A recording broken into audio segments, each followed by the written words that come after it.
Amidst the COVID pandemic, China has stepped in to help world with its COVID vaccines. China has been sending millions of doses of the COVID vaccines to mostly developing states in recent months. Through this vaccine diplomacy operation, China is aiming to establish itself as a reliable supplier of vaccines, strengthen their global presence, and boost their bilateral relationships with multiple countries across the world, in fact, in mostly emerging countries where the Western influence is declining. Now, China is also trying to restore its global reputation, which took a hit in the early stages of the pandemic. Vaccine diplomacy deals are different from regular contracts between pharmaceutical companies and governments. Vaccine diplomacy deals are concluded between two sovereign states, making them geopolitical rather than business-oriented. Joining us on the broadcast to look at this story is Ambassador Bashwati Mukherjee, former diplomat. We also have Padma Shri Dr. Mohsin Wali, cardiologist and physician, joining us live. Rasoom Sharma, foreign policy analyst, is joining us live. Professor Madhav Nalapat, editorial director of the Sunday Guardian, is also on the broadcast with us. Welcome and thank you all for being with us today. Professor Nalapat, let me begin with you first. Now, China is trying to step up and, practice vaccine diplomacy. Will this have long-term ramifications according to you? Short-term? Every country wants free vaccines. Every country wants to vaccinate their citizens. So sure, they will accept this offer. But will this have long-term ramifications, Professor Nalapat, in your opinion? Well, Uday, if the vaccine is effective, and we have heard multiple reports that the vaccine may not be effective, then the whole effort is likely to produce a result completely opposite to what is intended by China.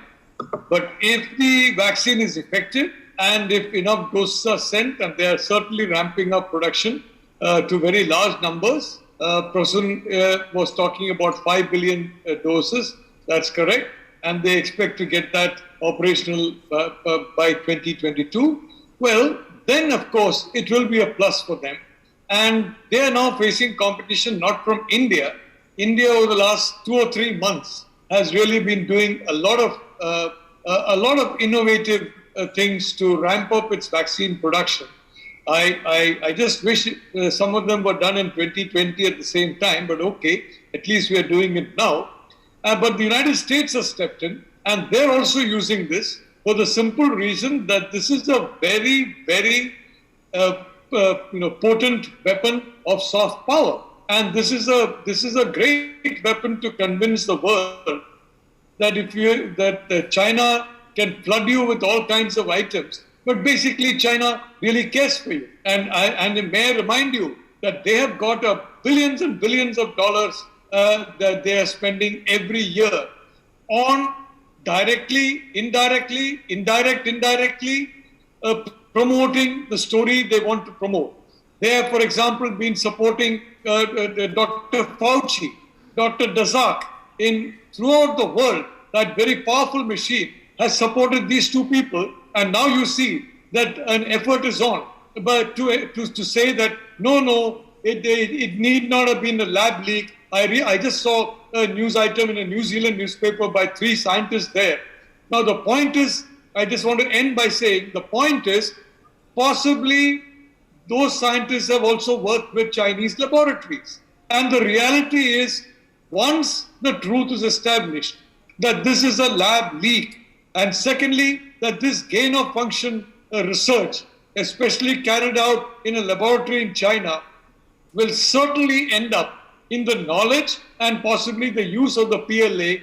Well, that is going to affect a whole lot of collaborations across the world with which the Chinese are working in AI, in so many other fields, and in which they need the help of scientists and doctors and engineering experts from all over the world to refine their own thinking. So they have been working very hard to debunk the theory. And you're already seeing CNN, for example, yesterday carried a very long interview with Dr. Fauci. Didn't ask him any tough question at all, and asked him a lot of questions which, frankly, were questions that I can understand them asking 6 months ago. But today, asking them when the lab leak theory has become a consensus, Well, it just shows that people are hard at work to ensure that Dr. Fauci and hopefully Dr. Dazat, hopefully for China, frankly, and hopefully for all those scientists who have gained from research with China financially, and China certainly for all the knowledge it has gained, they want that to continue. I want to just take that across to, before I get in Ambassador Mukherjee on the geopolitics, Dr. Wali, on the efficiency and efficacy, sir. As Professor Nalapat was saying, these vaccines would only help if they were efficient and efficacious. I mean, here there is no data, and they're actually, I believe, harming citizens of countries where they are donating these vaccines to. So will that really help their long-term PR is the big question, Dr. Wali. Thank you, Mr. Uday, and thank you once again for making me the part of this very learned and elaborate and very genius panel, extraordinaire. You see, we have the reputation of made in China. You have rightly started this question. You see, long back we started talking about New World Order. We also spoke medically also, money, politics, and medicine. We spoke this, tried many times. This is part of new diplomacy, new world order. I would view it as give and take. 5G technology coming up. And there are big countries, the smaller countries, and there is another classification, richer countries and poor countries. And they will have right to choose while they are marketing. They'll have every right to choose. And how much they want to help or how much they want to make business. This is a very, very important point to be discussed. And they are going to have a big business, and probably they are depending on the theory that some people, some age groups would have vaccination annually, like we have a flu vaccine. So it's to be called as vaccine business, open vaccine business, and these two giants have come together probably unanimously to market their products. And we have to see in long term, it's going to be a long term game, and going to be something which is recurring in order. And China has a long list of products. You see, it's not one, it's an assortment. And in such an assortment, I'm sure they have not tried all the list of vaccines which they have in the pipeline, or they have marketed, or they are in their stocks. What they have done, we discussed it in 2 or 3 days back, that they vaccinated their population in advance, and their production lines are on. So this is one way they have to make money out of it, very frankly. This is one. Number two, they would assess the need or requirement of those countries which are probably like sub-Saharan African countries. Even Indonesia, Malaysia like countries have a shortage of vaccines, what to talk of other countries. So they are now watching the world with a view to have trade with them. And like in older days we had barter, they would gain from them by getting the best products which they need, and they will sell their products, not only vaccine and some other technologies also. So it is going to be an international order, new order, in which some big players would help by saying what would make business in actual.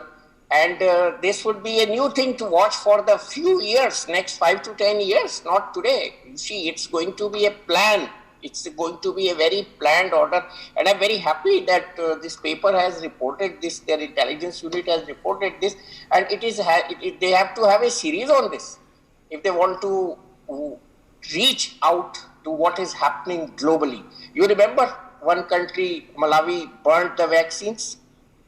So this is reverse of that. So this is going to happen, and in this WHO would not have any say because it's a frank business. So we have to keep our eyes open and see that how this marketing is going to take place, and what are the aims and hidden agendas behind these type of deals. You see, I'm not a politician, I'm not a diplomat, but I can see something happening behind the screen. This is not as simple as is described. So we have to be watchful.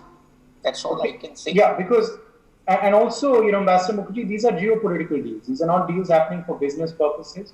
These are deals happening for geopolitical needs. And also, the fact is that the timing is very interesting because it's happening at a time when India obviously has stopped the export of vaccines currently in an effort to inoculate our population first. So, which is why China's timing is suspect and suspicious, Ambassador Mukherjee. What do you read into this move by China? Well, there are two issues here, Uday, which are very troubling. First is, as Dr. Wali just said, that if China has vaccinated its population in advance, it reinforces the theory of the escaped virus from the Wuhan lab. That's the first issue, which we must plug for what it is worth. Secondly, the unholy haste in which the WHO cleared the Chinese vaccine, and China taking advantage of the fact that since we had no idea that the Wuhan virus was going to strike us in several waves, one after the other, we had not yet made enough vaccines for our own population, and therefore for the moment we are not in a position to export, for which an Indian official in WHO has been very critical, saying that 119 countries are waiting for the Indian vaccine. Under those circumstances, you very correctly pointed out, Uday, right in the beginning, everything depends on the efficacy of the Chinese vaccine. Some days ago in this channel, we had discussed with another medical specialist that since 2 doses were not effective, I think it was in Abu Dhabi, Dr. Mishra, I think, said, a third dose of another vaccine had to be given, I think it was Pfizer, he said, in order to inoculate the population. Now, when you go into countries like Africa, into the developing world, and you are giving vaccines free, and they don't work, there's going to be a huge public backlash against China. Because in countries across Africa, which have not been vaccinated at all, if you give these vaccines, which have, according to the medical specialists, 50% efficaciousness, so in a community it means it comes down to 40, if I remember right, then it's not going to work at all. So I think we should first plug the issue as to how did China inoculate its population in advance. How come now they claim there are only 16 to 20 cases all over China, whereas there are so many cases, for instance, in India? And how have they managed to anticipate and make so many doses of this vaccine? How has the WHO given them such quick approval? And finally, how are we going to establish that this vaccine is really effective? In the meantime, I think, Uday, we should make sure that all the ingredients that go into the making of our Indian vaccines are indigenously available and manufactured in India, so that no country in the future can hold us hostage. I'm afraid the Americans did under Trump, because we needed desperately some spare parts which were not being available to us under their theory, that America first theory. So we really have to make sure that doesn't happen, because if it is a Wuhan lab leak, as I'm convinced it is, then we don't know when the next biological weapon will be unleashed, and it will be unleashed on the world, and certainly Uday, it will be unleashed on India, because India has not bowed its head to China, and according to China's theory, there are only 2 kinds of neighboring states, Uday, which they say, one is a vassal state and one is an enemy state. So for China, there are 2 kinds of neighbors. Either you're an enemy or you're a vassal. We are not a vassal, so we are their enemy. Okay. Prasoon Sharma coming here on this strategy being adopted by China, what we should read into it, what steps India should perhaps take to mitigate this impact that China may have, even if it's negligible, even if it's bare minimum, but whatever impact they'll have. And see, Prasoon, should countries be wary of accepting this vaccine? From the medical aspects that you heard from Dr. Wali and from other experts. Prasoon Sharma. Yeah, I agree with Dr. Wali and Ambassador Mukherjee. There is a bigger war of narrative. What CPC is trying to convince or convey, that there is a different model of governance which is much more, sustainable. What is they called? So now there is a democracy versus the model of CPC or the communists, whether it's China or Russia, and they are into this full-fledgedly. It's not just two Chinese. There are 17 players who have applied for this approvals from WHO. 2 of them got approval, and they are planning for 5 billion. After America announced of 80 million vaccination distribution, China revised their target of 8 billion.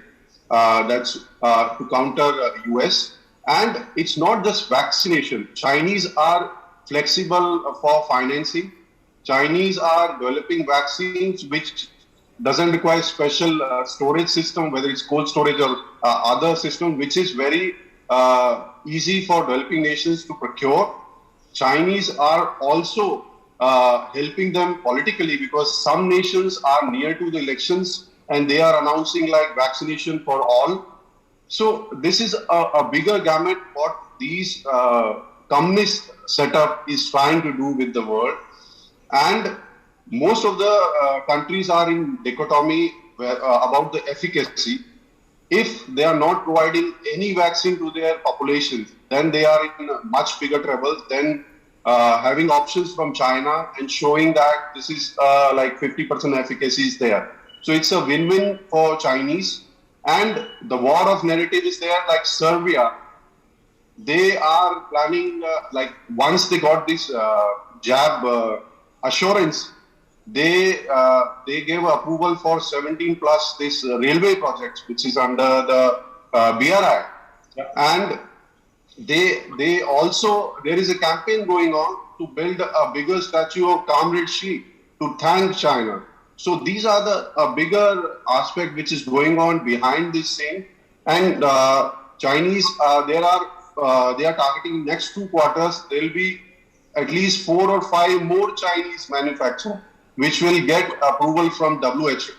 So that's a very big gamut what Chinese are playing. And we have to be very cautious, especially not just when we say it's Quad or India, it's all democratic country, because their setup has been challenged by these 2 communist countries. Yeah. Professor Nalapat, judging from the statements that you heard from our panel, how do you react? And also, Professor Nalapat, going forward, now interestingly, what China is also doing is they're looking at certain countries, certain emerging countries where Western influence is declining as well. So it's a well thought out strategy that China is thinking of. How do we mitigate this? How do we counter this? How should the Quad step in? Because this is, the new century Cold War that's developing, isn't it? Uday, I want to point out that the Chinese offered to sell, it's not a gift, a large amount of vaccines to India, and the government of India very correctly said no, because frankly, we don't know what's in those jabs.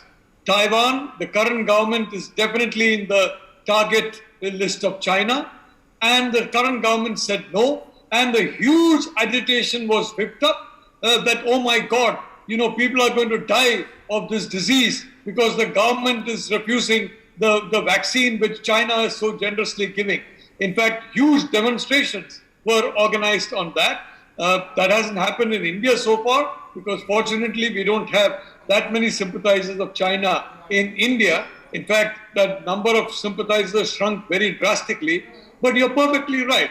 This is definitely a very big play by China and by Russia, and Prasoon is very right in that, to get allies, to either entice people to remain neutral.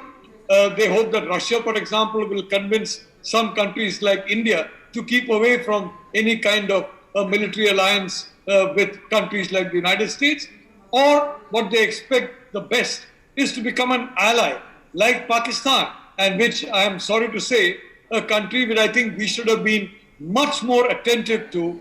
A very important country, Iran, is now more or less gravitating to China.